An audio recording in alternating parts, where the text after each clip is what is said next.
Xyno, wake up! You gotta make a video! What? Oh,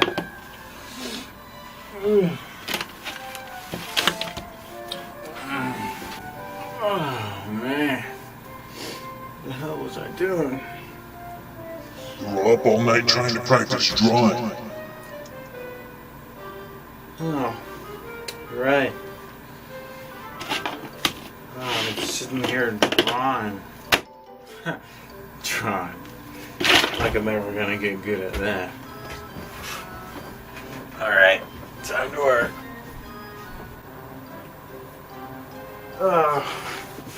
What were we working on again? You said you wanted to review games or something? Ah, right. Yeah, see, this is why I hired him. That's right, guys. I am now wanting to start to delve into game reviews. And you know, I thought, since I'm a big Sonic fan, and it just so happens to be Sonic's 25th anniversary this year, why don't we celebrate my first game review and his 25 years by reviewing the first game in his series.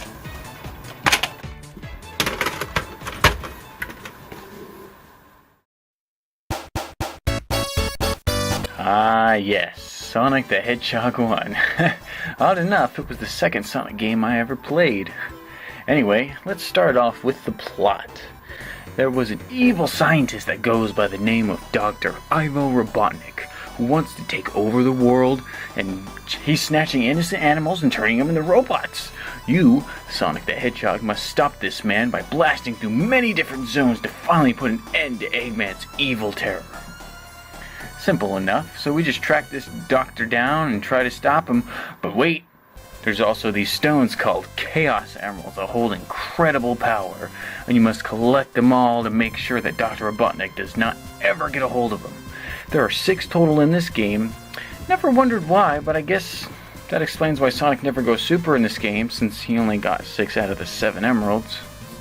Well, after going through all 6 zones, Green Hill, Marble Garden, Spring Yard, Labyrinth, Starlight, and Scrap Brain zones, each with 3 acts each, we finally get to Dr. Robotnik's final stand and defeat him, thus ensuing a safe future of Mobius.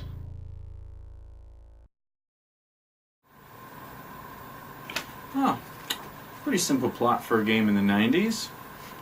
I like it. Alright. Now, let's talk about the gameplay.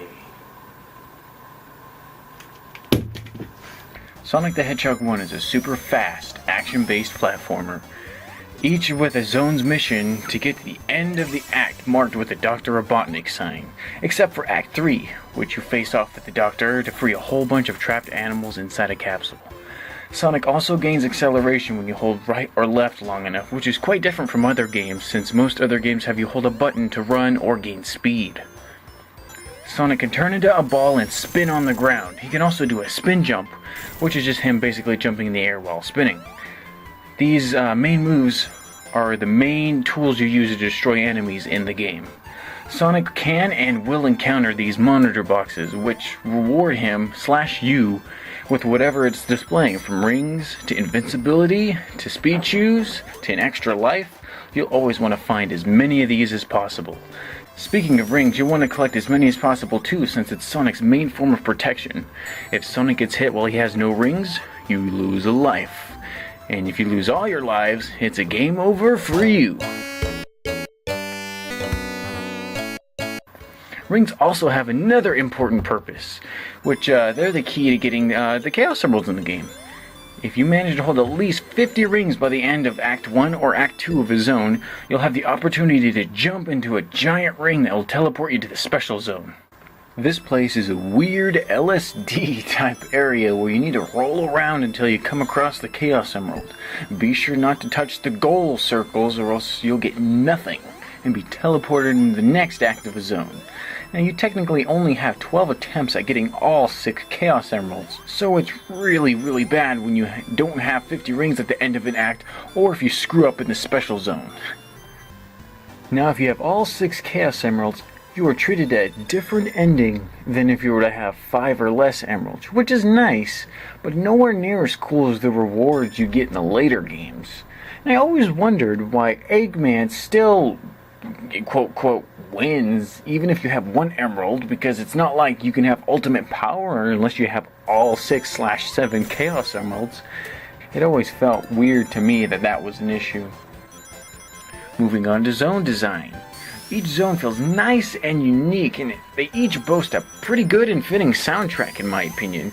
And I gotta admit, this is one of the few songs I always end up listening to all the time when I'm just kind of hanging around drawing or something. I gotta say, it holds up pretty well for being a soundtrack designed with the Sega Genesis chip. And one thing I also noticed with the Sega Genesis chip is if you're wearing headphones, it becomes way more apparent that they focused a lot of the sound design on the drums, because they sound like actual drums when you hear it, other than just being like bit noises that a lot of the other sounds sound like.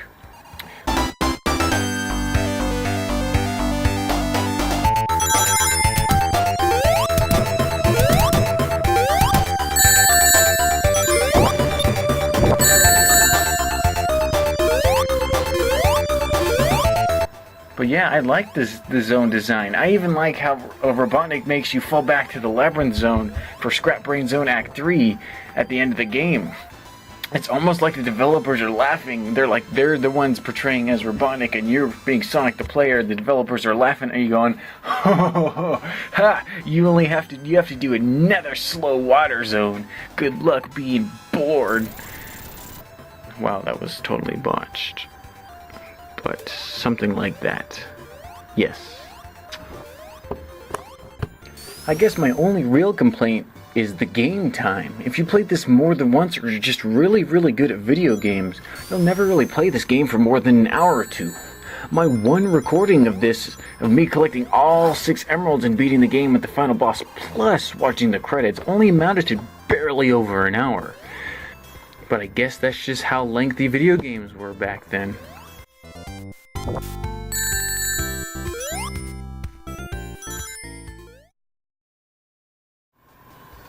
Well, I really hope I did cover everything it takes to review a game. Here, let's see.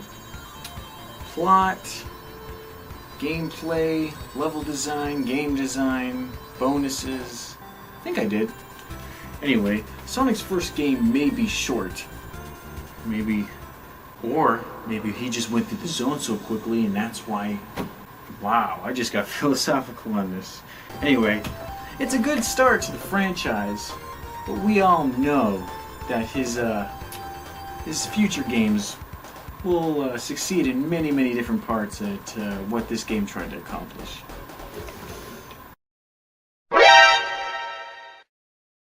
Yeah, we're looking at you. Stupid past Xyno forgot to add a clip that showed the rating for the video game. I was supposed to say that I rate Sonic the Hedgehog 1 an 8.5 out of 10, but that was not in this scene. So I just have to clarify in the next review. Yes, I will give a review live next time.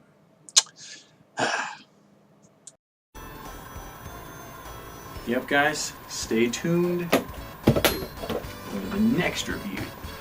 My favorite game of all time!